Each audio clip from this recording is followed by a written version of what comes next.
If you're experiencing the discomfort and pain from the hard and unrelenting hip restraint on your cart, let me show how easy it is to have a buddy help you. This buddy is Cart Buddy with 3/4 inch thick foam padding, a waterproof liner, and an attractive marine grade vinyl exterior.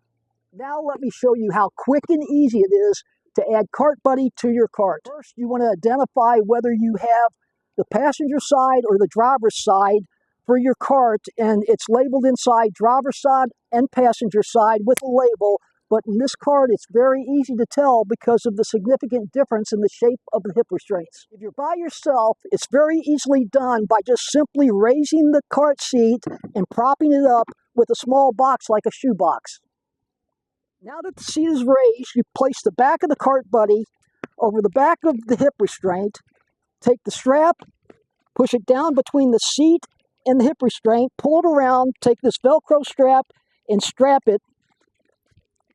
Now you've got a snug, nice fit. Folks, that is how easy it is to make your cart much more comfortable, give it an upgraded and custom look where you can now use the hard and uncomfortable hip restraint as an armrest. You now have a buddy, Cart Buddy.